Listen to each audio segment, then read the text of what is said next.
느헤미야 4장 1절에서 3절 산발랏이 우리가 성을 건축한다 함을 듣고 크게 분노하여 유다 사람들을 비웃으며 자기 형제들과 사마리아 군대 앞에서 일러 말하되 이 미약한 유다 사람들이 하는 일이 무엇인가? 스스로 견고하게 하려는가? 제사를 드리려는가? 하루의 일을 마치려는가? 불탄 돌을 흙무더기에서 다시 일으키려 하는가 하고 암몬 사람 도비아는 곁에 있다가 이르되 그들이 건축하는 돌 성벽은 여우가 올라가도 곧 무너지리라. 7절, 8절입니다. 산발락과 도비아와 아라비아 사람들과 암몬 사람들과 아스돗 사람들이 예루살렘 성이 중수되어 그 허물어진 틈이 메꾸어져 간다 함을 듣고 심히 분노하여 다 함께 꾀하기를 예루살렘으로 가서 치고 그곳을 요란하게 하자 하기로 우리가 우리 하나님께 기도하며 그들로 말미암아 파수꾼을 두어 주야로 방비하는데, 거기까지 읽고요. 13절입니다. 내가 성벽 뒤에 낮고 넓은 곳에 백성이 그들의 종족을 따라 칼과 창과 활을 가지고 서 있게 하고, 16절부터입니다. 그때로부터 내 수하 사람들의 절반은 일하고 절반은 갑옷을 입고 창과 방패와 활을 가졌고 민장은 유다 온 족속이 뒤에 있었으며 성을 건축하는 자와 짐을 나르는 자는 다 각각 한 손으로 일을 하며 한 손에는 병기를 잡았는데 건축하는 자는 각각 허리에 칼을 차고 건축하며 나팔 부는 자는 내 곁에 섰느니라. 그렇게 하면 이제 그 뒷부분에 보면은 밤에 혹시 여우가 와서 성을 무너뜨릴까 보초를 쓰고 또 낮에도 혹 기습을 할까 한 손에는 칼을 한 손에는 성경을 들고 이렇게 했다라고 말합니다. 우리가 세상을 살아가는데 힘든 것들이 많이 있습니다. 오늘 읽었던 성경 본문에는 여우가 많이 등장을 하죠. 그 여우가 주로 하는 짓이 뭐예요? 담에다 구멍 내고 그러다 보면 어떻게 해요? 담이 무너지고 그러죠. 그게 이제 여우가 하는 겁니다. 오늘은 그 종교개혁의 의미를 부여를 해서 엊그제 10월 31일이 종교개혁 500주년이 되는 날입니다. 1517년도 10월 31일 혹은 11월 1일 해서 이제 500년 전이죠. 독일의 그 비텐베르크 그 성당의 교회의 이제 그 문에다가 5가지의 논제를 걸어놓고 우리 한번 토론으로 한번 붙어보자. 이렇게 한 겁니다. 그러니까 그 95개가 종교개혁의 어떤 그 내용이 아니라 그걸 시작으로 종교개혁이 시작이 됐습니다. 교회문에 이제 95개의 토론 주제가 붙었는데 몇 가지만 제가 골라서 전문 중에 몇 가지만 골라서 말씀을 드릴게요. 첫 번째가 회개하라는 것은 삶 전체가 회개가 돼야지 된다. 두 번째, 회개는 고해성사와 보속이 아니다. 이제 보속이라고 하는 개념은 죄값을 치르기 위해서 어떤 돈을 내고 뭐 헌금을 하고 하면 이렇게 하면은 죄가 속해질 것이라 생겨서 어떤 내는 행위를 이야기를 하는 거예요. 근데 회개는 그런 것이 아니다 라고 하며 교황에게 특별한 권세가 있는 것 같지만 실제는 교황은 교회법 이해, 교회에서 사람들이 모여서 생활하기 위해 나름대로 어떤 규정을 만든 것에 의해서 처벌을 하고 또 예를 들면 출교를 하고 하는 그런 것 이외의 다른 권한은 없다. 교황은 스스로 죄를 사할 수 있는 권한이 없다. 연옥이로는 무지에서 비롯된 것이다. 연옥에서 사람들이 빠져나온다고 하는 것은 하나님의 말씀이 아니다. 면죄부로 인해서 구원받는다고 하는 것은 오류에 빠진 것이다. 진심으로 회개하는 사람이 드물듯이 진심으로 면죄부를 사는 사람도 드물다. 면죄부는 67번째, 면죄부는 돈을 긁어 모으는 좋은 수단이다. 또 82번째는 죄사함의 권세가 있다면 왜 교황이 죄사함의 권세가 있다라고 그러면은 돈을 내든 내지 않든 면죄부 함에다가 동전을 덩그랑 소리를 내든 아니 내든 그런 권세가 있다면 왜 다른 사람에게 죄사함의 권세를 나타내지 않는가? 꼭 동전을 넣어야지 죄사함을 부르짖는가? 라고 하는 거예요. 교황의 수입이 당시에는 유럽 전체의 많은 사람들의 부자보다 돈이 많았다. 당신이 돈이 그렇게 많은데 그 돈으로 베드로 성당을 세우지 왜 가난한 자들의 죄를 연옥이라고 하는 걸로 현혹을 시켜서 주머니에 돈을 빼앗느냐. 이제 그게 몇 번째냐면은 86번째입니다. 그러면서 92번째는 평안이 없는 백성들을 향해 평안 외치는 선지자들은 물러가라. 그러면서 이제 뒤에 세 개는 이 땅에 있는 올바른 사람들에게 이야기를 합니다. 십자가 없는 사람들을 위해 십자가를 외치는 선지자들이요 만세. 이게 이제 93번째. 네 번째는 형벌, 죽음, 지옥을 통하여 그리스도를 따르는데 열심내도록 권면해라. 너희가 하나님 말씀을 전하는 자로 세움을 받았다면 반드시 그것을 해라. 그리고 마지막에 평안에 대한 그릇된 확신이 아니라 고난을 통해 하늘에 들어간다는 확신을 더 확실하게 가질 수 있도록 해 주어라. 그러니까 수많은 썩어빠진 관행을 그 땅에다가 이야기를 하고 이게 과연 옳은가 옳지 않은가 토론을 한번 해보자 라고 하며 시작을 한 것이지요. 그렇게 하면서 종교개혁의 불씨가 붙었지만 루터가 종교개혁을 100% 완성하지는 못했습니다. 교황청에서 또 가톨릭이 가지고 있었던 많은 관습을 그대로 가지고 들어왔지요. 그래서 우리는 간혹 루터, 칼빈, 웨슬레 이런 걸 얘기를 하며 루터가 이신칭의 교리를 이야기를 했다라고 하지만 사실은 루터가 이신칭의 교리를 한 것이 아니고 그 믿음으로 말미암아 의롭게 된다라고 하는 것을 바울이 성경을 통하여 말씀을 하였는데 그것은 하나님이 주신 말씀이었고 오직 은혜, 오직 믿음, 오직 성경, 오직 그리스도 예수는 루터의 주장이 아니고 성경에 기록한 것. 하나님이 우리에게 그 방법을 말한 겁니다. 그러니까 우리는 루터를, 칼빈을, 웨슬레를, 무디를, 스펄전을 배우는 것이 아니라 성경을 배우기 위해서 이 자리에 나와 있는 겁니다. 예를 들어서 고신교단이 간혹 무슨 얘기를 하냐면은 신사참배 안 한 것을 앞장 세웁니다. 며칠 전 신문 광고에 찌라시가 하나 끼어들어왔는데 신천진 가는 데서 끼어들어온 거예요.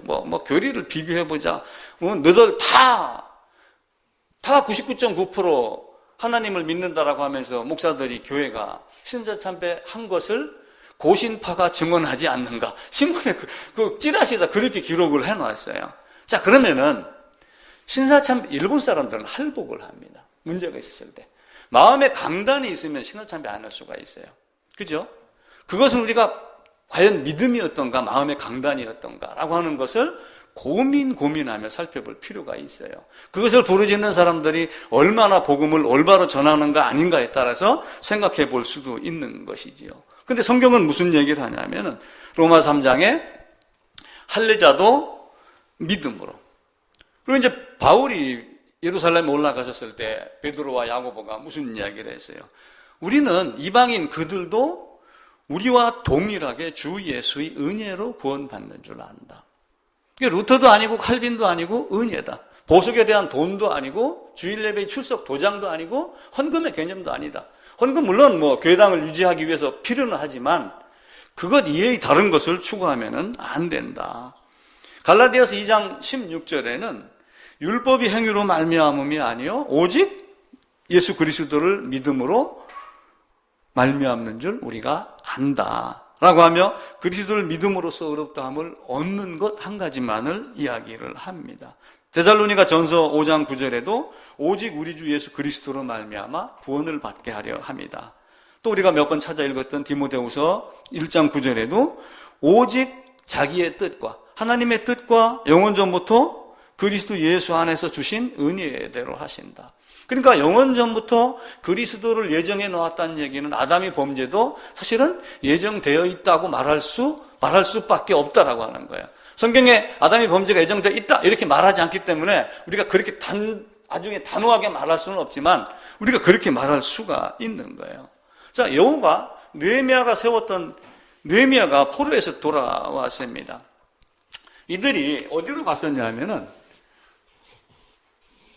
여기 이제 유다라고 하는 동네가 있고 이쪽에 이제 이쪽에 이제 남쪽이니까 남유다 이렇게 이야기를 하거든요. 북이스라엘. 근데 이들이 다 어디로 갔냐면 이쪽 아수르 이쪽 지역으로 포로로 끌려갔어요. 바벨론 쪽으로 포로로 끌려갔습니다. 포로로 끌려갔다가 나중에 이제 돌아와서 뭘 했냐면은 여기에 있는 성전을 건축을 했죠. 이들이 들어와서 성전을 부셨겠어요? 안 부셨겠어요? 다 부셨죠. 우리나라의 어떤 유적도 일본 사람들이 들어와서 많이 부서진 게 있습니다. 그걸 복원을 하잖아요.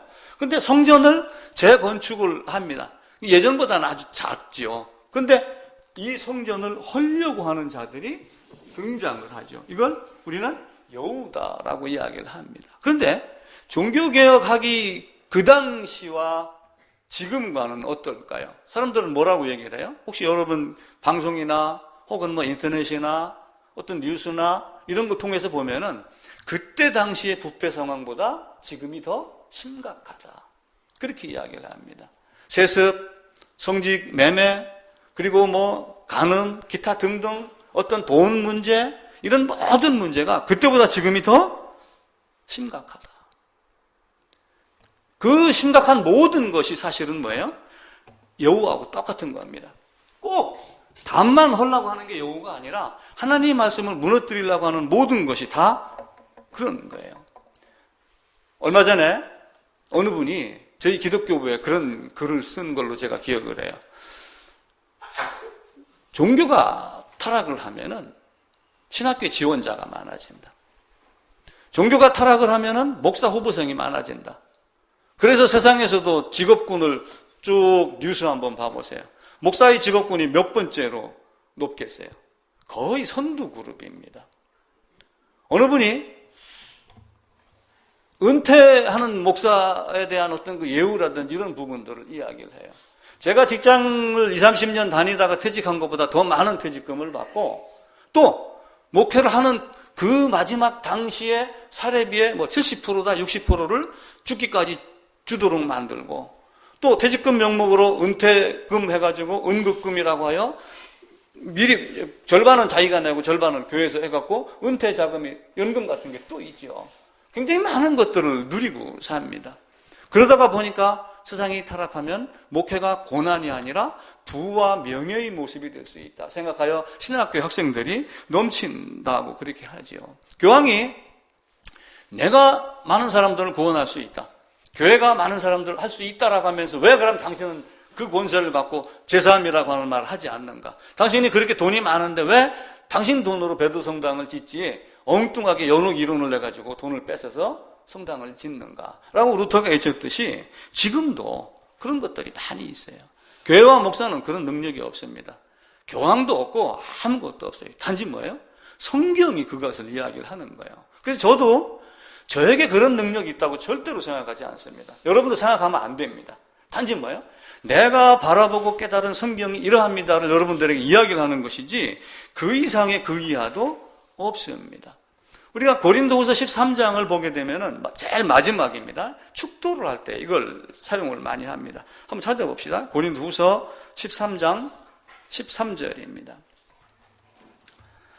제가 읽을게요. 301쪽입니다. 주 예수 그리스도의 은혜와 하나님의 사랑과 성령의 교통하심이 너희 무리와 함께 있을지어다. 이제 예배를 마치고 목사께서 이 축도 두 손을 들어 축복을 하고 그러면은 무슨 하나님의 사랑이 나에게 막 쏟아져 부어 들어오는 것 같은 그런 느낌을 받죠. 근데 그건 결코 아니에요. 자, 보세요. 주 예수 그리스도의 은혜는 은혜가 뭡니까? 하나님의 사랑은 뭡니까? 왜 하나님보다 은혜를 앞세웠을까요? 하나님이 창세 전부터 그리스도 예수를 사용하여 그리스도 예수 안에서 죄인을 이렇게 구원하겠다라고 계획해놓고 실행할 것까지 다 예비해놓은 것이 하나님의 사랑이에요. 그 사랑을 실천한 것이 하나님의 은혜입니다. 그 은혜로 하나님의 사랑을 아는데 그걸 누가 알게 해요? 성령이 와서 깨닫게 해준다. 그게 성령의 교통함입니다. 그래서 고린도후서 13장의 13절을 축도로 사용을 하지만 실제의 의미는 뭐예요? 교회 왔으니까 축복을 부어주고 하는 이런 거. 교회가 행복론 강의하는 곳이 아닙니다. 교회는 인생론 강의하는 곳이 아니에요. 그러면서 예수 그리스도의 은혜, 죄사함, 거듭남 그걸 이야기하는 것이 교회며 목사이며 성경이 하는 것이다 라고 이야기를 하죠. 어느 분이 가끔 그런 이야기를 하기도 하죠. 제가 설교를 하면은 뭐 구원파 설교하고 비슷하다? 구원파도 그럼 굉장히 다행인 겁니다. 성경의 맛을 조금 알으니까. 하느님, 제가 기도를 합니다. 하나님, 우리 아버지, 왜 사람들은 구원에 대한 이야기를 하면 구원파라고 하고, 죄사함 얘기하면 죄사함파, 구원파, 뭐 구원, 시원, 팔원 이걸 따지고 있습니까? 이 땅에는 수많은 교회가 구원이, 죄사함이 뭔지 단어를 못 들어본 사람들이 굉장히 많아요. 그걸 그들이 이야기를 하는데 잘못 얘기한 걸 내가 또 꼬집어서 더 깊이 이야기를 해주는데 그렇게 얘기를 하는 사람들이 굉장히 많습니다. 절대로 여러분 교회와 목사에게 매이면 안 됩니다. 성경에 매이셔야지 됩니다. 제가 늘 얘기하죠. 감정이 이성을 앞서면 안 된다. 문제 두 번째가 더 문제예요. 자기의 알량한 이성으로 성경을 판단하면 안 됩니다. 교회에 매이지 마세요. 그 잘난 판단으로 전부 지금 교회 가서 매이고 있는 사람들이 천지입니다. 세면장에 가면은 수도꼭지가 이렇게 있어요. 그런데 이 수도꼭지를 예전에는 사람 손으로 수동으로 열고 닫았어요. 요즘에는 기술이 좋아가지고 어떻게 해요? 아래 위로 올리는 거, 그건 이제 두 번째. 그러니까 이건 여기에 속한 거고. 예? 자동. 자동이 좋을까요? 안 좋을까요? 좋긴 좋은데. 불편하죠? 이게 안 되죠. 손을 막 이리저리 휘저어야 돼. 이거 하다가 머리카락도 못 올려. 뛰면은 물이 끊어져. 좋은 줄 알고 자동 설치했는데 여기에 매여가지고 꼼짝 구속당하네. 제가 이 수도꼭지를 보면서 요즘에 신앙이 아닌 종교가 어디에 매여갖고 이짓거리 하고 있다. 거기다가 매여갖고 계속 손을 휘저어야지 돼요. 벗어나면은 물 끊어집니다. 이걸 모르는 사람들이 많은 거예요. 세상은요, 어떤 방법으로든 매이게 만들려고 그래요. 고린도후서 13장 13절의 축도는 그런 개념이 아니라 아담의 범죄가 하나님의 사랑으로 계획되어 있었고 예수 그리스도를 보내기로 했었고 그것이 예수 그리스도로 말미암아 성취된 은혜가 있다. 그걸 깨닫게 하는 게 성령의 교통하십니다. 사실은 그 얘기예요. 다른 건 아니고. 근데 이제 여러 가지를 집어넣는 거죠. 우리가 개구리 실험 이야기를 가끔 하고 그러지만은 15도의 물에다가 개구리를 집어넣어 놓고 여기가 15도입니다. 개구리 집어넣어 놓으면 개구리가 따뜻해서 그리고 불을 여기다 조금씩 올려요. 15도, 16도, 17도 이렇게 해갖고 20도, 30도가 돼도 뜨거운 줄 알아요? 몰라요? 몸이 익어가서 모릅니다. 그러다 그냥 죽어요. 배를 뒤집고 죽습니다. 그런데 이 온도를 45도로 해놓고 그 다음에 개구리를 집어넣으면 개구리가 어떻게 할까요? 그 자리에서 유턴합니다. 사람은 뜨거운 맛을 보지 않으면 이 수도꼭지를 벗어나지 못해요. 하나님은요, 예수 그리스도의 피 이에는 다른 것이 없습니다. 왜 기생 라합이 여리고 성이 무너질 때 왜 붉은 줄을 매라 이렇게 이야기를 했을까요? 붉은 줄. 그냥 예수 그리스도의 피? 무슨 그렇게 상징한다고 우리는 일반적으로 다 이야기를 합니다. 그건 맞아요. 근데 영국 해군에 가면은 어떤 게 있냐면은 해군에 가게 되면 이제 배가 이렇게 있고 그럼 이제 부두에 이렇게 여기다 놓으면 이렇게 묶어 놓는 이런 거 있잖아요. 이제 배를 묶어 놓습니다. 요런 밧줄을 만드는데 밧줄에다 뭘 집어넣냐면 빨간색 실을 집어넣는다고 그래요. 그래서 밧줄이 중간에 딱 잘리더라도 요 속에 뭐가 있어요? 빨간 실이 껴있는 상태로 돼 있으니까 이 밧줄은 영국 해군 거다. 영국 정부에서 정부의 돈으로 만든 해군 거다라고 하는 게 소속감이 딱 드러난대요. 그걸 내가 딱 듣고 기생 라합에게도 그런 의미가 부여했을 것이다. 그러면서 성경 전체에 뭐가 통해요? 그 피의 줄기가 통하는 거예요. 수많은 사람들이 종교 개혁을 외치고 많이 있지만 피의 복음이 함께하지 않으면은 우리는 안 돼요. 버릴 걸 버려야지 돼요. 엉뚱한 거 버리려고 하면 안 됩니다. 와이프가 쓰레기를 버리러 가고 그러는데 뒤에서 남편이 한마디 하더랍니다. 여보, 더 버릴 거 없어? 빠진 거 없어? 그러니까 아 있어. 당신 그랬다. 근데 우리는 진짜 버릴 게 뭐예요? 진짜 버릴 거. 종교개혁 거치고 수많은 것들을 지금 알면서도 이 수도꼭지에 매여서 지금 벗어나지 못하는 거예요. 지난주 제가 설교를 드리며 무슨 말씀을 했냐면 윈블던 테니스 데이 이야기를 했어요. 그 테니스 데이는 흰 옷만 입고 갑니다. 흰 신만 신습니다. 속옷도 흰 옷을 입습니다. 이게 1877년에 창설이 돼가지고 윈블던 데이, 테니스 데이를 개최하면서 규정을 만드는 거예요. 근데 그 규정이 지금까지 변함이 없습니다. 하나님의 법은 변할까요? 하나님의 법은 변하지 않습니다. 지난 7월 달에 윈블던 테니스 데이 열렸는데 텔레비에 뭐가 나왔냐면은 심판이 와가지고 이렇게 속옷을 들춰보는 장면이 나왔어요. 그러면서 그게 텔레비에 나와서 제가 알았어요. 그러니까 겉에는 다 입고 속옷은 나는 뭐 예를 들면 게임할 때 회색 옷을 입어야 되는 뭐 어떤 징크스가 있다. 그러면 승리한다. 뭐 이러는 거 있잖아요. 선수도 그런 거 많이 하잖아요. 만약에 그걸 입으면 돼요, 안 돼요? 안 되죠. 심판이 그걸 확인하더라니까요. 속과 겉 모든 것 다 하나님 앞에서 흰 옷을 입어줘야지. 그것이 그렇게 하게 만든 게 뭐예요? 하나님의 은혜입니다. 그렇게 하도록 계획한 게 하나님의 사랑입니다. 그걸 깨닫게 한 게 성령 하나님께서 이 땅에 오셔가지고 여러분들의 마음을 건드려서 성경을 볼 때 이것을 문자로만 보는 것이 아니라 그 의미가 무엇인가를 깨닫게 하는 거죠. 요한일서 4장에 보게 되면은 하나님은 사랑이시라 이 말씀이 나와요. 그러면서 그 하나님은 사랑이신데 그 하나님의 사랑하심을 우리가 알고 믿었노니 이렇게 이야기를 합니다. 요한일서 4장 7절 제가 한번 찾아서 읽겠습니다. 사랑하는 자들아 우리가 서로 사랑하자. 사랑은 하나님께 속한 것이니 사랑하는 자마다 하나님으로부터 나서 하나님을 알고 사랑하지 아니하는 자는 하나님을 알지 못하나니 이는 하나님은 사랑이심이라. 하나님의 사랑이 우리에게 이렇게 나타나신 바 되었으니 하나님이 자기의 독생자를 세상에 보내심은 그로 말미암아 우리를 살리려 하심이라. 사랑은 여기 있으니 우리가 하나님을 사랑한 것이 아니요 하나님이 우리를 사랑하사 우리 죄를 속하기 위하여 화목제물로 그 아들을 보내셨습니다. 이런 모든 내용들이 함축된 게 고린도후서 13장 13절입니다. 근데 그걸 자꾸 하려고 하는 자들이 있는 거예요. 느헤미야가 세우던 성벽만 하는 것이 아니라 중세시대에도 많은 것들이 성경을 거꾸로 해석을 하고 사람을 내세워서 내가 죄를 사하는 권세가 있다 하고 나를 믿어야 한다 하고 이렇게 하며 세상을 어지럽히고 있는 거예요. 그러면서 이 요한은 무슨 얘기를 하냐면 16절입니다. 함께 읽읍시다. 하나님 우리를 사랑하시는 사랑을 알고 믿었느니 하나님은 사랑이시라. 과연 우리가 알고 믿었느냐?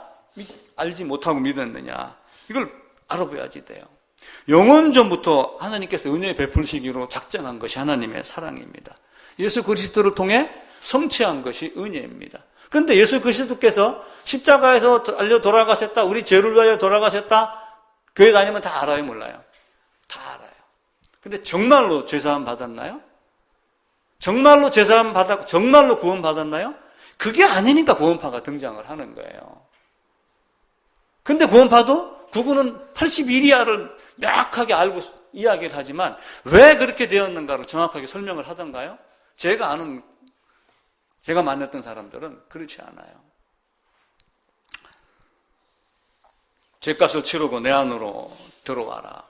하나님은 우리가 하나님 앞에 서면은 어떻게 서겠어요? 군대에 가면은 뭐가 있냐면은 학교에서 체육대회에도 줄 서잖아요. 그죠? 줄 서면은 예를 들면 이렇게 서는 걸 갖다가 종대라고 그럽니다. 그러면서 여기에 누가 있냐면 선생님이 있는 거예요. 그래서 선생님이 쭉 봐요. 예를 들면 성적순 아니면 키순 뭐 기타 등등 나름대로 순서를 매깁니다. 그죠? 근데 또 하나 뭐가 있냐면 줄이 옆으로 서는 게 있어요. 횡대입니다. 지휘관은 여기 있습니다.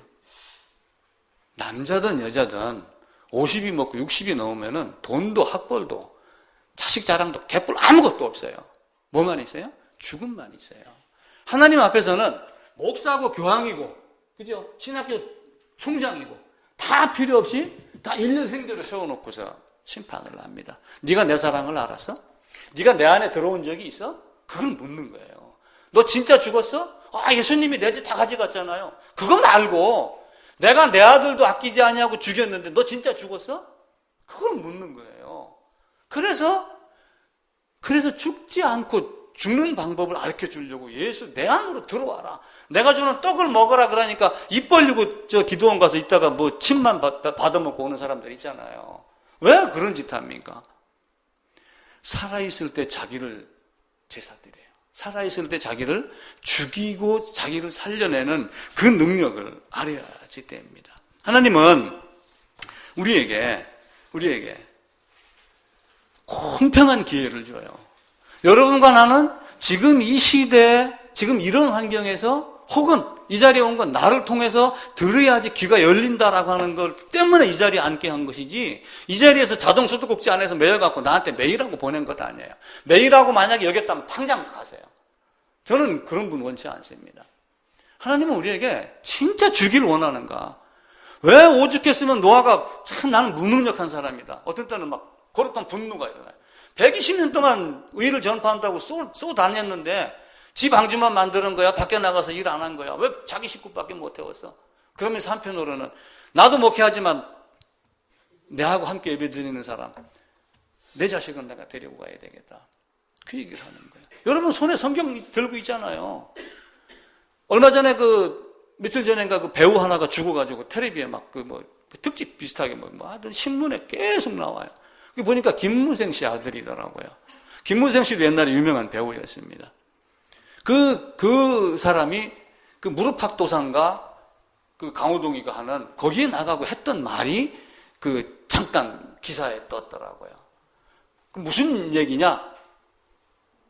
내가 가장 후회스러운 게 한 가지가 있다. 아버지가 살아있을 때 존경하는 분이 좋은 선생을 옆에 두고도 내가 조언을 구한 적이 한 번도 없었다. 아버지가 돌아가시고 나서 이제 김무생 씨 아들 그러니까 이제 아버지에 대한 좋은 이야기를 하려고 했겠지만 그 말 자체를 놓고 한번 봐보세요. 여러분 성경책 손에 잡고 얼마나 성경 봤어요? 제가 그래요. 제 속으로 설교 준비하면서 그랬습니다. 여러분 진짜 밥 씹을 힘이 있으면 입 벌릴 힘이 있으면 성경 읽어라. 숟가락 들릴 힘이 있으면 성경 한번 써봐라. 저 그렇게 얘기하고 싶은 거예요.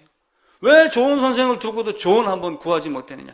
누구나가 다 갖고 있는 이 성경 속에 노아 식구들은 방주에 탔는데 어떤 놈들은 맨날 수도꼭지 밑에서 손 휘졌다가 인생 끝나는 나는 헌금 많이 했습니다. 나는 장로입니다. 권사입니다. 나는 어디 신학교 총장이었습니다.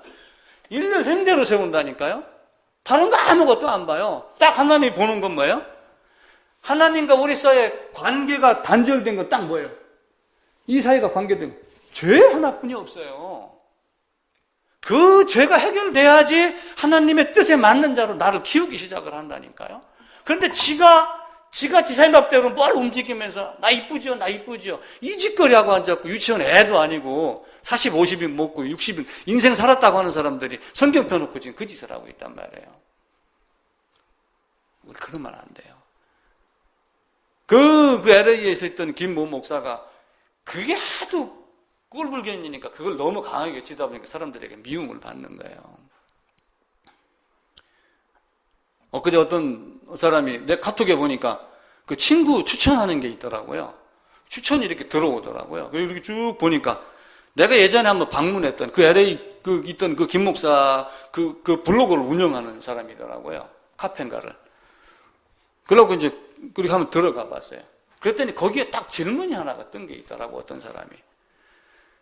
이 김 목사가 설교하는 것도 구원파하고 비슷하다는데 어떻게 생각하십니까? 딱 그 질문을 또 했더라고요. 그래서 아이고 오지랖는 놈이 또 하나 있구나. 제가 그러고 더 이상 들어가 보지도 않았어요.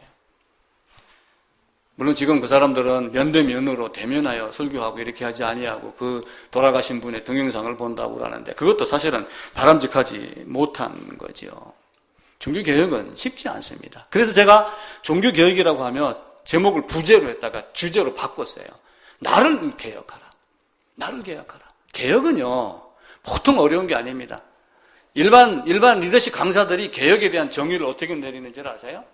달리는 기차를 세우지 않고 바퀴를 교환하는 것보다 더 어려운 것이 자기 개혁이다. 그렇게 이야기를 해요. 진짜입니다. 여러분 성경 일주일에 제가 읽으라고 그러잖아요. 쓸 수 있으면 써보라고 그러죠. 좀 죄송한 얘기지만 예배 시간에 올라오면 일찍 오시라고 그러죠. 얼마나 그게 바뀌어갑니까? 안 바뀌잖아요. 제가 그래서 지지난주부터 50분 되면 저 혼자라도 찬송 부르기로 했습니다. 오세요. 시간 딱 맞춰서. 이 세상은 교회를 보고 항상 깐죽거립니다. 그 느헤미야가 성벽을 쌓으니까, 느헤미야는 어떤 존재냐면은 이들이 이제 포로로 끌려갔잖아요. 포로로 끌려간 것은 하나님의 계획이었을까요? 아닐까요? 계획입니다. 레위기에 보면 나와요. 그들이 끌려갈 것이다. 그리고 49년, 49번 동안 그 안식년 지키는 그 장면이, 그 계산하면 70년이 나옵니다. 그리고 에레미야를 통해서 끌려가기 전에 갔다가 70년 만에 돌아오겠다라고 미리 이렇게 말씀을 하셔요. 하나님은 모든 걸 다 계획을 해놓고 그렇게 합니다. 근데 산발라, 도비야 이런 친구들이 느헤미야를 계속해서 대적을 합니다. 그러면서 무슨 얘기를 하냐면은 여호가 올라가도 성이 무너지겠다. 아니 이 집주인이 집을 짓고 있는데 세멘 공사를 막 하는데 야 여호가 올라가도 왜 이렇게 집이 엉터리여? 내가 밀어도 무너지겠다. 이래 봐보세요. 기분 좋겠어요? 나쁘겠어요? 기분 나쁘죠. 아니 고양이가 담장 위에 올라간다고 담이 무너져요? 그 사뿐히 올라가는 거를 고양이나 여우로 표현을 하잖아요. 그러니까 그 산발락과 도비아가 내가 밀어도 이 교회당은 무너질 거야. 내가 밀어도 이 예루살렘 성전, 성벽은 무너뜨릴 수 있어. 세상은 그런 식으로 교회를 생각하고 있단 말이에요. 그런데 교회 안에서 교회를 무너뜨리려고 하는 존재들이 있기 때문에 뭐가 생긴 거예요? 종교개혁이 일어나는 거예요. 황무지에 있는 여우들아, 그렇게 하지 말아라. 이 교활한 여우들아, 그렇게 하지 말아라. 성경은 느헤미야를 통해서 그 말씀을 하고 있습니다. 그 느헤미야가 포로 돌아오는데 느헤미야의 직책이 뭐였냐면은 느헤미야는 술 맡은 관원이에요. 술 맡은 관원. 그러니까 술 맡은 관원이니까 옛날에 왕들 옆에 보면은 시중 드는 사람들이 있어요. 술 맡은 관원은 술에 독이 들어가 있나 안 들어가 있나 보는 거예요. 대장금에 나오는 음식을 만들어도 누군가 먼저 딱 맛을 보죠. 독이 들어갔는가 안 들어간가를 먼저 봅니다. 그래갖고 뭐 은수저 같은 거 딱 넣어가서 색깔이 딱 바뀌면은 음식 만든 놈 착 죽여버리죠. 요셉 옆에 누가 있었어요? 술 관원과 떡 맡은 관원이 있었죠. 비서실장격입니다. 느헤미야가 애굽에서 바벨론에 가서 출생을 했거든요. 이제 끌려간 자의 아들로 태어난 거예요. 근데 거기서 인정을 받아가지고 그 자리까지 올랐어요. 근데 그 자리까지 올랐는데 세상으로 빠졌어요? 안 빠졌어요? 세상으로 안 빠졌어요. 나중에 자기 고향에서 형제가 와가지고 지금 우리가 성벽을 쌓고 있는데 이렇게 무너뜨리려고 하는 놈이 있습니까? 어떻게 하면 좋겠습니까? 라고 이야기를 하니까 느헤미야가 분노가 일어나는 거예요. 거기에서 나는 몰라. 나는 지금 여기 편하게 있어. 그 너들 일은 너들이 알아서 해. 나는 지금 천국 갈 수 있어. 예를 들면 이렇게 한다고 해보세요. 근데 그렇게 하지 아니하고 자기 왕에게 이야기를 한 거예요. 지금 내가 살고 있는 여기에 이렇게 성전을 쌓는데 여기를 지금 여호가 와가지고 무너뜨리려고 하고 있다. 내가 이걸 지금 다시 쌓고 오야지 됩니다. 그래가지고 몇 년을 12년을 휴가를 맡아요. 12년. 그러니까 12년 휴가 맞고 내가 오겠습니다. 약속을 합니다. 12년 공사 마치고 약속대로 돌아갑니다. 돌아갔는데 또 못된 놈들이 또 나와요. 그게 이제 마지막에 나오는 말라기의 이런 모습이에요. 그래서 여호와 하나님이 침묵하기 시작을 해요. 이런 못된 놈들. 내가 너를 버려. 내 몸을 버려.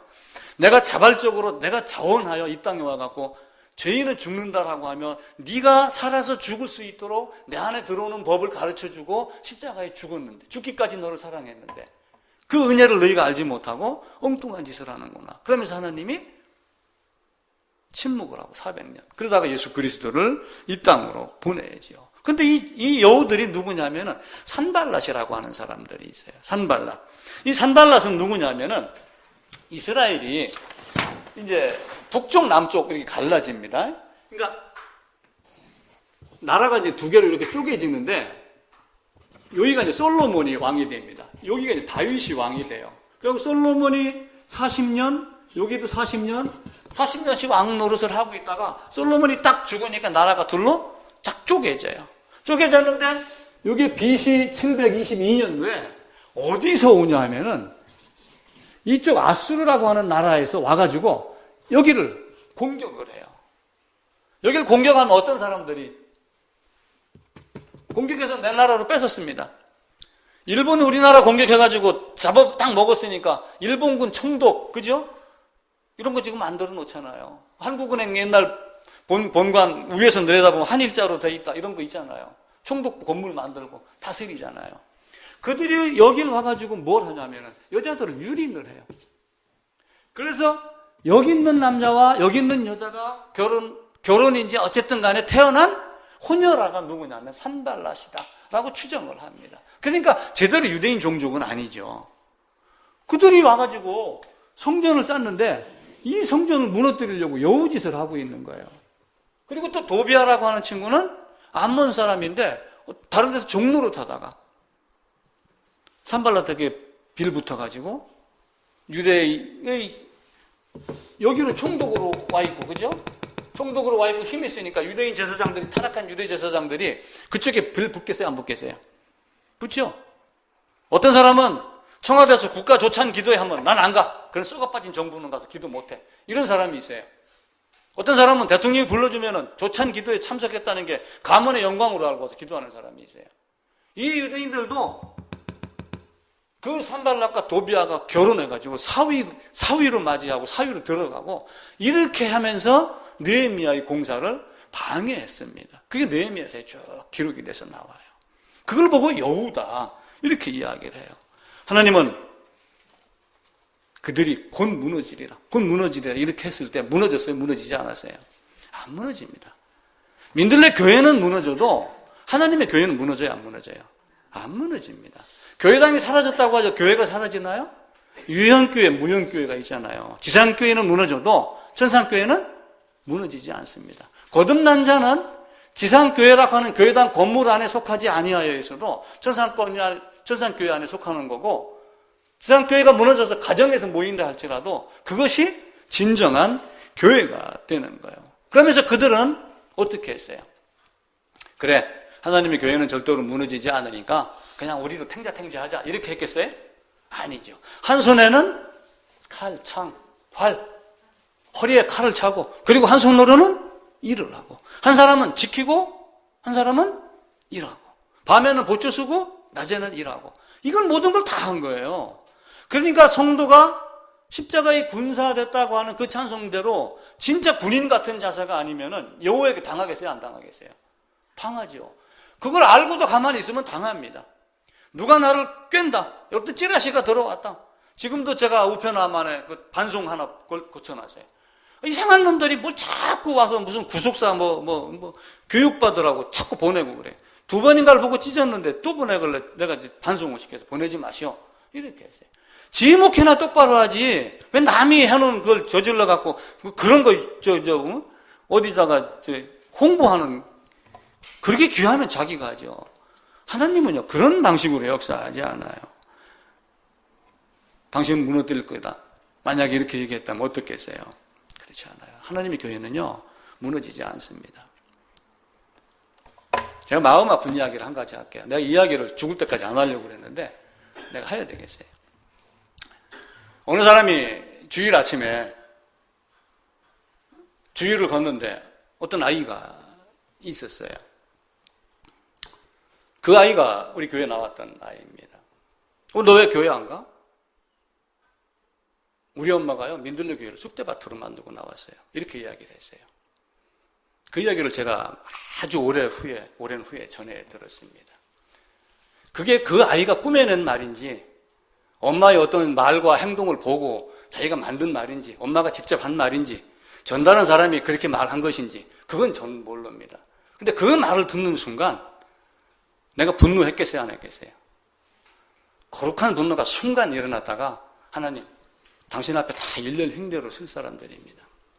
더 이상 제가 이야기를 하지 않았어요. 하나님의 교회는요 무너지지 않습니다. 뭐 뒤에서 뭐 구원파 뭐 복음 비슷하다는 둥 쓸데없는 얘기 해가면서 여러분 매여있느니 차라리 베드로부터 시작한 바울부터 시작한 하나님의 사도행전만 읽어보세요. 앞으로 앞장 바울이 9장에서 예수는 그리스도야 예측 이전에 이미 베드로가 무슨 이야기를 했어요? 제사함 받으라. 제사함 받고 구원 받으라. 그 얘기를 한 거예요. 이 세상에 있는 많은 똑똑한 인간들이 성경을 학문화해가지고 학위받는 데 사용을 하고 예수님이 우리 죄를 다 용서해 줬어요. 그 소리 한번 옳게 했습니까? 장로교에서? 그 소리 한번 옳게 못 했어요. 여기가 어디 행복론 강의하는 데입니까? 고린도후서 13장 13절이 어디 인간 축복하는 장소 그런 거예요? 그 본질을 모르고 자꾸 딴짓거리 한단 말이에요. 그러지 않아요. 다 떠나면 저는 탁 털고 일어서면 다른 데로 갑니다. 그런데 그게 아니에요. 하나님이요, 우리에게 어떤 사랑을 주셨는가, 그 사랑을 올바로 알면은 아무리 무지한 놈이 목표를 한다 할지라도 그것을 향해서 그렇게 말하지 않습니다. 왜냐하면은 요한계시록에 나와 있는 7개 교회는 어느 한 교회든 성경이 없는 교회가 없어요. 단지 여러분 내가 묻습니다. 가톨릭에 구원이 있어요, 없어요? 없다고 말할 수 없어요. 왜냐하면 그들도 성경을 갖고 있기 때문에. 왜곡하여 해석하는 사람이 있지만 성경을 그대로 받아들이는 사람이 있단 말이에요. 마지막 순간까지 그 마지막 순간에 그 친구를 건져낼지 모르기 때문에 우리가 원망을 안 하는 것이지.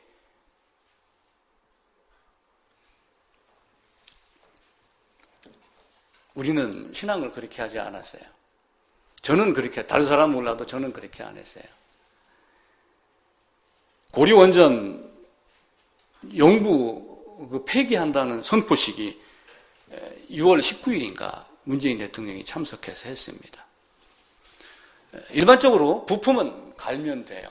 제가 근무했던 포항제철은 고루라고 하는 쇳물을 녹이는 용광로가 있습니다.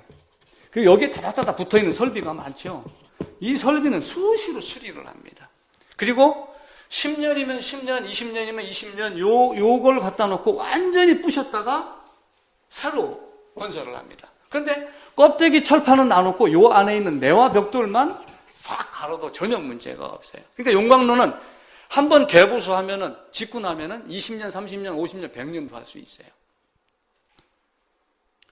여러분 밥솥도 안에 뺏겨지면 안에 것만 바꾸면 되잖아요. 원자력 발전소 건설할 때 그 부소장인가 했던 사람이 그걸 며칠 전에 신문에다가 기고를 했어요. 이것만 수리하면 되는데 왜 영구 폐기를 하는가? 안전하게 관리하면 되는데. 내가 이걸 건설하기 위해서 그 울산인가 울진인가 그 모래바닥 그거 모래밥 씹어 먹으면서 밤에 잠 안 자가면서 공사를 했는데 이걸 이렇게 그냥 딱 없애는 걸 보니까 마음이 아프더라. 우리도 포항지철 건설할 때 그렇게 했어요. 영일만 그 허허벌판 바닷가에다가 공장 세우면서 그 모래밥 먹고 저도 공장 건설 감독을 2번인가 했어요. 밤낮이 없습니다. 새벽 2시든 3시든 부르면 갑니다. 저도 새벽 4시에 출근하다가 비상 걸렸다고. 공장이 지금 안 돌아가니까 빨리. 그래서 오토바이 타고 가다가 다리 부러져 갖고 택시하고 박아가지고 병원에 2달 동안 입원도 했잖아요. 슈퍼바이저라고 해서 외국 기술자가 오면은요, 직원들이 데리고 나가서 술 먹이고 가끔 바쁜 척하고 막 끌고 나가서 캐비넷 못장국에 나가서 만든 캐비넷 살짝 열어서 자료 복사하고 그렇게 해서 세웠어요. 저는 그런 심정으로 목회했어요. 저는 그런 심정으로 신학교 갔어요. 내가 보니 교회가 축복을 하고 사랑을 하고 뜨거운 거 좋지만은 성경을 제대로 이야기하는 사람들이 별로 많지 않더라. 있기야 있겠죠. 어딘가에. 나는 못 찾았어요. 그래서 내가 목회 한번 하겠다. 내가 얘기하면 안 받아줘요, 사람들이. 목사의 신분이 되니까 지금은 내가 마음 놓고 얘기해요. 어느 목사든 와서 그냥 붙자. 저는 그렇게 이야기를 합니다. 성경이 뭔가. 여러분, 하나님의 교회는 무너지지 않아요. 요셉을 애굽에다가 팔았습니다. 누가 팔았어요? 요셉의 형들이 팔았어요. 그럼 요셉의 형들의 죄는 무엇일까요? 요셉을 판 죄?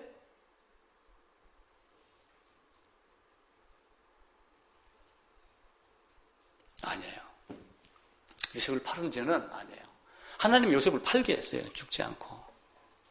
고레스의 마음을 움직여서 포로를 70년 만에 돌려보내게 했듯이 다 그건 하나님의 역사입니다. 문제는 뭐예요? 요셉이 꿈을 꿨습니다. 무슨 꿈을 꿨어요? 총리가 되는 꿈을 꿨어요. 하나님이 야곱이 70명 데려가기 이전에 미리 가서 요셉이 총리가 돼갖고 모든 준비 다 하도록 미리 다 창세전에 예정해 놨습니다. 그런데 요셉의 형들이 요셉을 죽여서 그 꿈이 이루어지나 이루어지지 않나 보자라고 하는 것은 누구를 시험한 거예요? 하나님을 시험한 거예요. 내가 요셉을 죽일 테니까 그럼 하나님 당신 요셉이 꿈을 한번 성취해 보세요. 사실은 그거예요. 여러분 그렇게 생각하세요? 안 하세요? 저는 그렇게 보여요. 성경이 그렇게 기록이 안 했어도 그 이면에 그 행간에는 그렇게 나옵니다. 내가 요셉 죽일 테니까 당신 한번 해봐. 그거예요. 예수 이 땅에 와서 뭘 했어? 내가 교황이 목사가 무슨 권세로 뭐 주는 것 같이 그거 아니거든요. 오직 그리스도 예수의 은혜, 하나님의 사랑, 성령의 교통 이겁니다. 그러면서 자꾸 헐려고 하는 여우들이 이 땅에 많이 있는 거예요. 하나님의 관계가 단절된 것은 누구에게로 시작이 됐어요?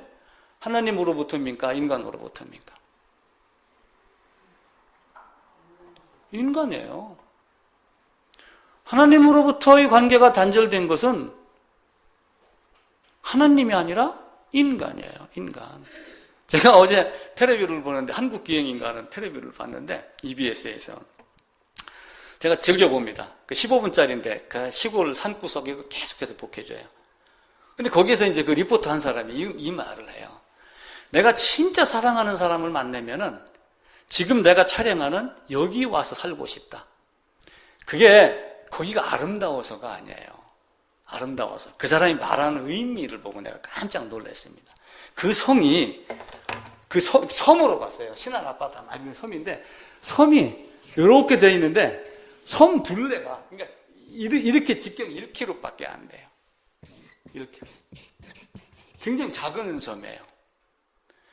멀리 떨어져 있고 바다 한가운데고. 내가 사랑하는 사람이 있으면 여기 와서 살고 싶다. 설령 우리 둘이 마음이 맞지 않아서 싸워도 도망가지 못한다. 야, 그 명은 어록이더라고요, 제가. 그거 보고 깜짝 놀랐습니다. 야, 맞다. 하나님의 동산 안에는요, 도망갈 곳이 없어요, 사실은. 근데 스스로 도망간 거예요. 배 타고 나온 거예요, 스스로. 하나님이 쫓아냈지만 배 태워서 내보낼 빌미를 누가 준 거예요? 자기가 준 거예요. 예수 그리스도 안은 넓기도 하지만 좁기도 합니다. 그래서 예수 그리스도 안에서 진정한 사람은 이 안에서 싸우지 않아요. 싸워도 피할 곳이 없고 갈 곳이 없다는 걸 알아요. 그것이 올바른 형제요 자매입니다. 이게 세상이며 세상이 요구하는 사람입니다. 여우 굉장히 많습니다. 그 여우가 지금 뭘로 등장을 해요? 사이비 이단으로 등장을 하는 거예요. 그 교황이 왜 네 돈 갖고 베드로 성당 앉아? 루터가 이렇게 이야기를 했듯이 그 여우가 지금 뭘로 등장을 하냐면은 사이비 이단 이렇게 등장을 하는 거예요. 사이비 뜻이 뭐예요? 비슷하지만 아닌 것. 그게 사이비입니다. 이단은 뭐예요? 끝이 다른 거예요. 왜 끝이 달라요? 시작이 다르기 때문에. 서울 가는 거는 인천에서 가도 되고 원주에서 가도 되지만 하나님 나라에 가는 길은 단 한 군데밖에 없어요. 지난주에 제가 그 말씀 드렸어요. 그 스티브 잡스가 죽으면서 인생의 장막의 커튼이 내려오는 날이 있을 것이다 라고 했지만 한편에서는 예수 그리스도로 말미암아 지성소로 들어가는 커튼이 열렸습니다. 그렇죠? 그러면은 지성소로 들어가는 커튼이 여기에서 이렇게 열렸습니다. 이 커튼이 쫙 찢어졌어요. 누구나 다 들어갈 수 있어요. 이걸 들어갈 수 있는 방법은 뭐예요? 담 넘어온 자? 아니라고 그러잖아요. 담 넘어서 나보다 먼저 온 자는 아니다라고 성경은 말하잖아요. 어디로? 나는 양의 문이니. 이 문을 통하여 어디로 들어가요? 번제단에서. 번제단에서 뭘 합니까? 번제단 들어가기 전에 먼저 뭘 해요? 짐승을 죽여요. 죽이기 전에 뭘 해요? 안수합니다. 너 내 안으로 들어와. 너 짐승의 머리에 손 얹고 내 안으로 들어와. 그러면서 짐승을 죽이니까 그 짐승의 죽음이 누구의 죽음이 돼요? 나의 죽음이 되는 거예요. 그 죽음의 피를 갖고 몸과 살덩이는 다 태워버리고 피는 갖고 이렇게 들어가야지 그 자리에 들어가는 거예요. 들어가는 길은 한 개밖에 없어요. 사이비단, 학문, 크기, 숫자, 학위 아무리 많아도 피 없으면 안 돼요. 그 영국 해군에 밧줄 안에 빨간 실 하나 들어가 있듯이 라합 여리고성에 그 빨간 밧줄 안에 전체가 빨간지 그 영국 해군의 밧줄같이 빨간 실이 몇 개가 들어가 있는지 그건 제가 모르겠지만 피의 복음으로 아담부터 지금까지 계속해서 내려온 게 뭐예요? 피의 복음이에요. 이 피의 줄기가 어디로 가는가를 보고 따라가는 거예요. 그런데 사람들은 나라가 부흥해지면 피 덕분이라고 생각을 하는 거예요. 영국이 대영 제국이 되니까 예수 믿어서, 그게 미국으로 가니까 예수 믿어서, 한국이 예수 믿으니까 부흥됐다 이렇게 생각을 하는 거예요. 근데 그 피 있는 곳에 그런 부흥은 없어요. 그 부흥이 많이 됐던 로마 한복판에 바울이 베드로가 가서 복음 퍼뜨렸지만 거기는 썩어 자빠져서 이름만 로마가 돼 있고 복음은 엉뚱한 대로 다 빠져요. 그들의 국력을 이용해서 대한민국에 들어왔고 대한민국의 국력을 이용해서 성경을 갖고 온 세계로 나갔는데 성경의 글씨를 보고 깨닫는 자가 있겠지만 말하는 사람은 제대로 말하는 사람이 없더라니까요. 제가 필리핀 가서 보고 깨달았어요. 30년, 20년 가서 선교사 한다는 사람이 성경도 제대로 모르고 말이야. 그런 사람들이 많다고요. 예수의 피는요, 거저 주는 게 아니에요. 그래서 옛말에 들새가, 산의 들새, 산새가 난새가 될 수 없다. 그 난새라고 하는 것은 중국 고전에서 나오는 전설 속의 봉황이에요. 청와대 가면 봉황 이렇게 만들어 놨잖아요. 들새의 목소리가 아무리 이쁘고 산새가 아무리 이쁘게 울어도 난새가 될 수 없다. 그렇게 이야기를 하는 거예요. 제가 지난주에 책 사다 놓고 한 번씩 읽어보시라고 그랬죠. 읽어보세요. 책 처음으로 기독교인이라 불렀던 사람들. 그러면서 그 2부에 제가 언뜻 쭉 한번 남겨봤어요. 예전에 기독교인은 신전도 제사도 아무것도 없었어요. 뜨거운 찬양도 없었고 아무것도 없었어요. 전부 뭐예요? 책의 종교예요. 성경의 말씀을 갖고 읽고 듣고 깨닫고 그리고 깨달은 바를 서로 나누고 그게 전부였어요. 큰 교회당도 필요 없었어요. 몇 사람이든 모여서 거리관계상 못 오면 또 그쪽에다 한 사람 가서 하고 그렇게 했습니다. 우리나라 초기에도 그렇게 했어요. 순회 전도사가 있었습니다. 전도인이 많지 않았으니까 여기서 예배 드리고 20리 걸어가서 저쪽에서 오후 예배 드리고 인도하고 그렇게 했습니다. 책의 종교였어요. 지금 그렇지 않잖아요. 성경은 하나님 말씀을 올바로 가르치는 거예요. 느헤미야가 성벽을 쌓는 그 이유를 그냥 단순하게 벽을 쌓는다라고 보지 말고 하나님의 성전인 하나님의 말씀 이걸 지키기 위한 또 하나의 노력이다라고 여러분들이 한번 생각 한번 해보세요. 우리가 어떤 마음과 어떤 행동으로 신앙생활을 할 건가. 진짜 귀한 겁니다. 옛날 보릿고개 시절에 보릿고개 겪어보셨어요? 안 겪어본 사람 많잖아요. 저 고구마 먹고 컸습니다. 겨울 되면 고구마 먹었어요.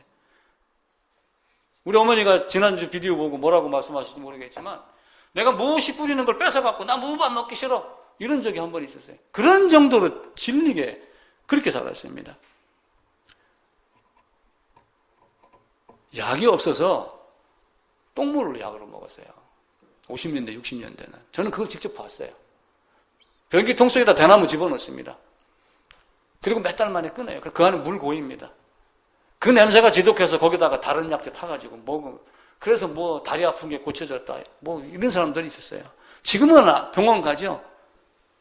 성경이 있는데도 불구하고 사람들은 그 성경을 제대로 따르지 않아요. 그 배가 고파도 시종자는 입에도 되지 않았어요. 그걸 뭐라고 얘기를 하냐면은 석과 불식이다 그렇게 이야기해요. 석과 불식. 이 석이 크고 좋은 걸 이야기해요. 석과 불식. 안 먹는다 그 얘기입니다. 이 과실할 때 과거든요. 그래서 이게 석해가지고 크고 좋은 과실을 이거 석가라고 그래요. 그래서 가끔 보면 감나무에 까치밥 들어가잖아요. 까치밥. 실제는 까치밥인지 모르지만 엄밀히 따지면은 감씨 만들려고 안 따먹고 나눈 거예요. 그 씨 종자 좋은 거는 여러분 처마 밑에 다락이나 이런 데 가보세요. 그 배를 골아도 그거 먹었는가? 그걸 먹으면 어떻게 됩니까? 그 뿌리는 몇십 배가 나는데 그 수확을 못 하잖아요. 그걸 먹지 않은 거예요. 자, 그러면은 닫고 얘기해가지고 이 세상에서 가장 좋은 석과는 뭐예요? 예수 그리스도의 복음이에요. 생명의 떡입니다. 생명수입니다. 이거는 빨리 먹여야 돼요. 이거는 안 먹지만 예수의 떡, 생수 이거는 빨리 먹고 마셔야지 돼요. 아낄 것 아끼고 그러는 게 아니라 우리는 함부로 하나님 앞에 내가 죄를 사할 수 있는 권세가 있어 이렇게 말하면 안 돼요. 중세교회에 그렇게 했기 때문에 지금 문제가 돼요. 지금도 크고 유명한 목사 앞에 가면은 아주 철저하게 신앙인데 그런 데다가 머리 디밀고 세례 받으려고 하는 사람들도 있잖아요. 언젠가 제가 또 얘기를 했듯이 나는 모 교회에서 왔어요. 내가 묻지도 않았는데 그 큰 교회에서 온 게 무슨 상관이 있어요? 하나님은 1년 횡대로 세운다니까요? 죄 있냐 없냐 이거 한 가지 묻는 거예요. 그래서 살아있을 때 죄값 치르고 내가 요구하는 대로 성품이 바뀌고 행동이 바뀌고 이렇게 해서 성화돼 갖고 네 내 앞에 왔어? 내 앞에 와오기까지도 아직도 부끄러워서 응? 자기 감추고 사는 아담이 만드는 건 뭐예요? 하나님 앞에서 자기 감추려고 했던 거. 하루 땡볕에 말라 비틀어지려고 하는 무화과 잎이었잖아요. 범죄는 아담이 하고 뒤치다거리는 하나님이 하신 거예요. 교황이하고 목사가 하는 게 아닙니다.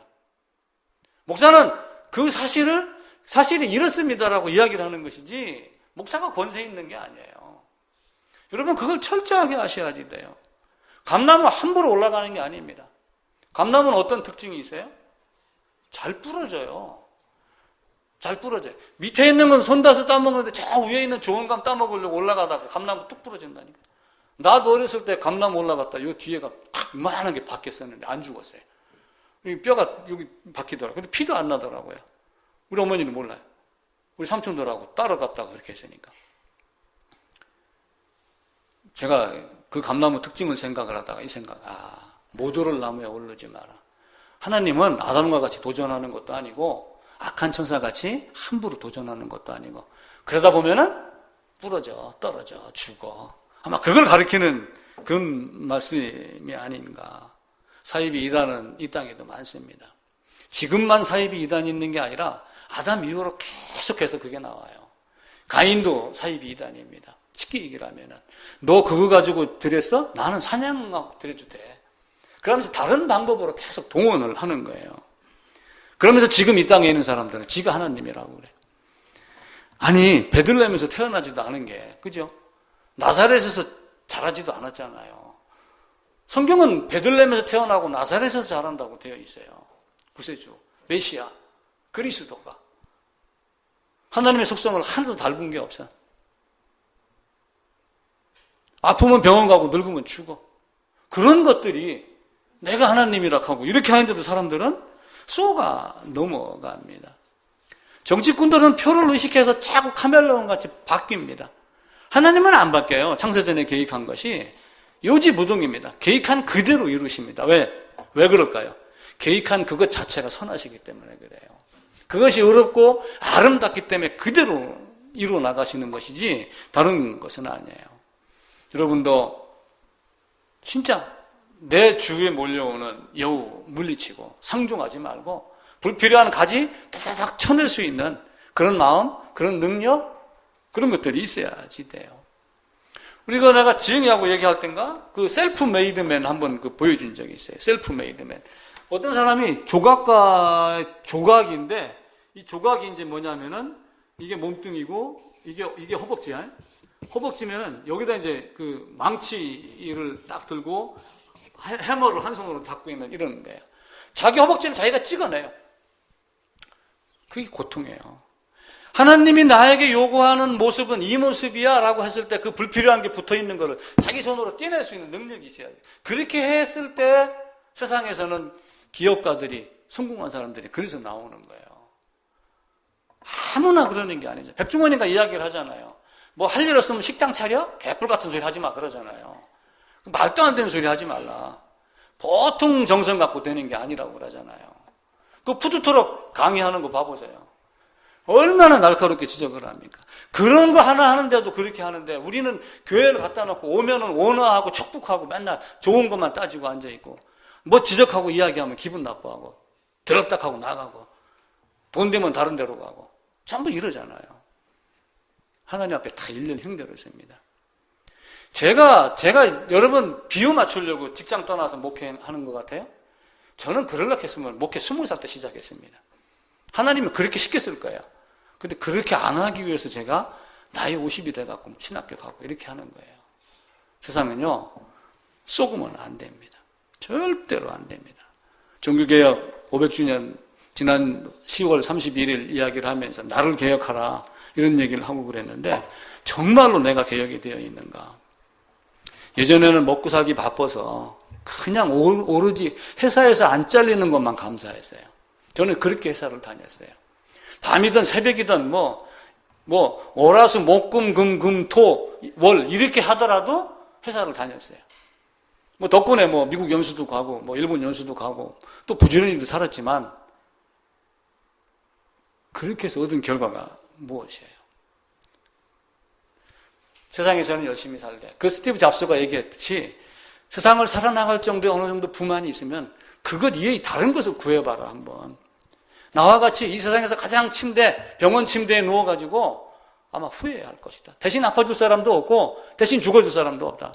내 대신 하나님 앞에 가서 심판받을 사람이 있어요? 없어요. 다 내가 갑니다. 그런데 세상이 좋아져서 나를 유혹하는 것이 그때보다 지금이 더 많아요. 요즘 젊은 애들이요.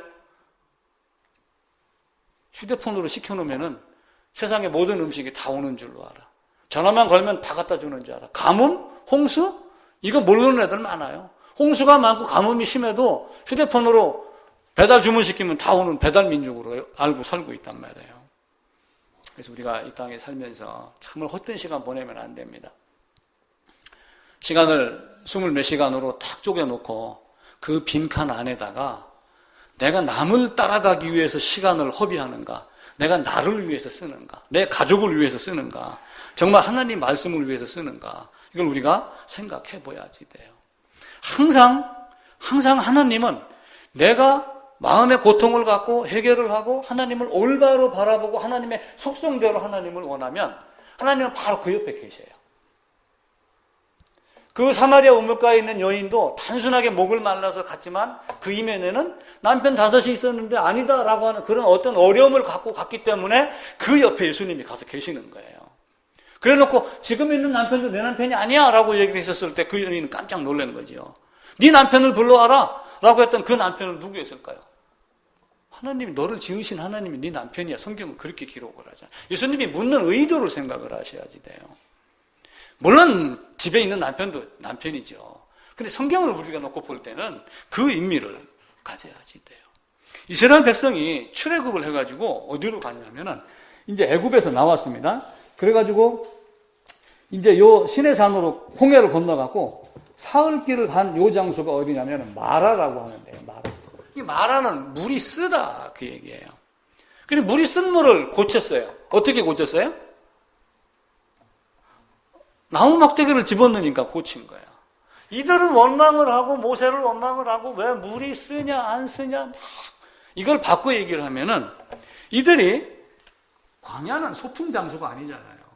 여기서는 먹고 마시고 종노릇했지만 취하고 신전 가서 오만짓 다 하고 그러다 그것 안 하려고 밖으로 나와서 광야 하는데 소풍 온 줄로 생각하는 사람들이 있단 말이에요.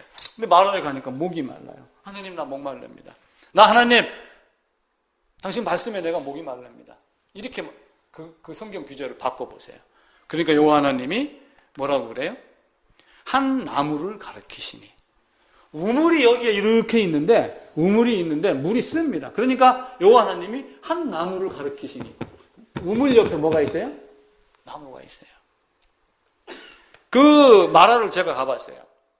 바로 몇 미터 떨어지지 않은데 오아시스 같은 그 나무 같은 그런 거 있잖아요. 그게 쭉 있습니다.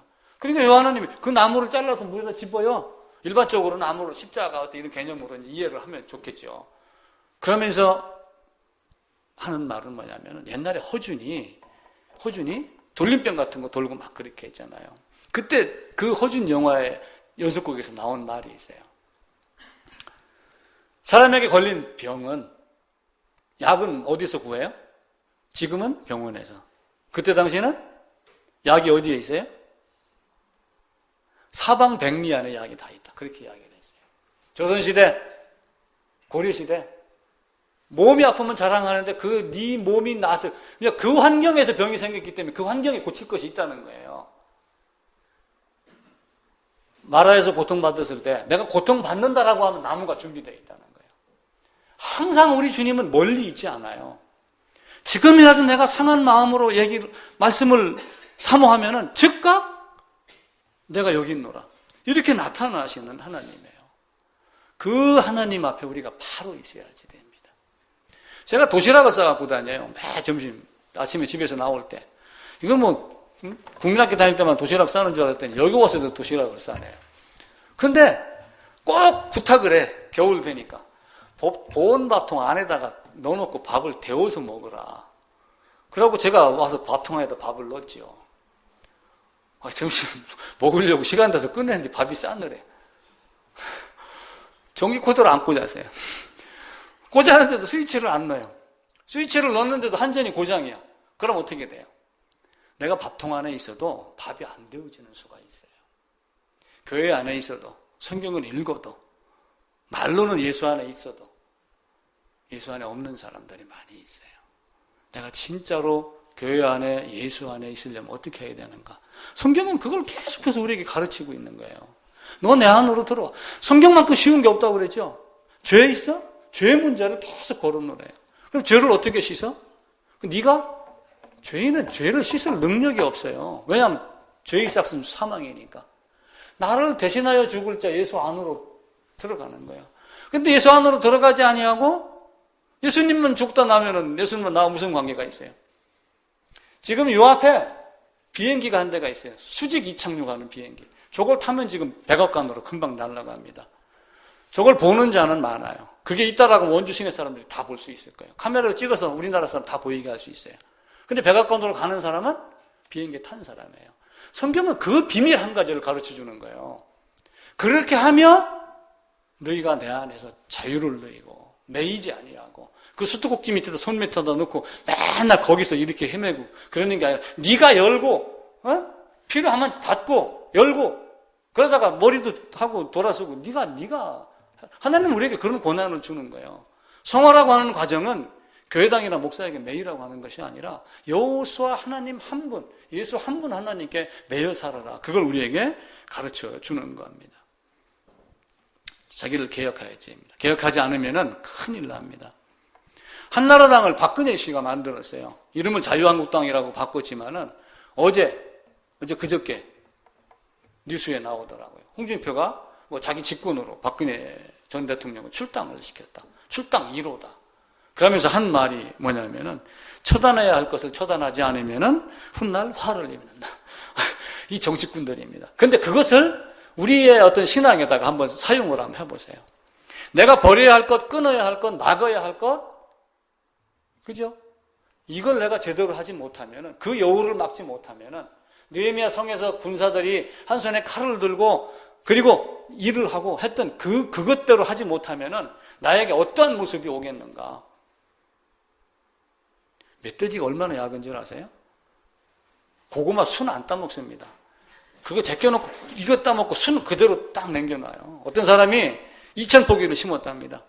수확의 기쁨으로 호미를 들고 가는데 가보니까 다 파먹고 잎사귀는 손 하나도 안 됐더래요. 깜짝 속은 거예요. 성벽을 허는 여우. 중세시대부터 가인부터 교회를 무너뜨리려고 하는 그 파먹고 훔쳐가는 멧돼지, 이걸 조심하지 않으면 우리의 신앙은 큰일 납니다. 마치겠습니다.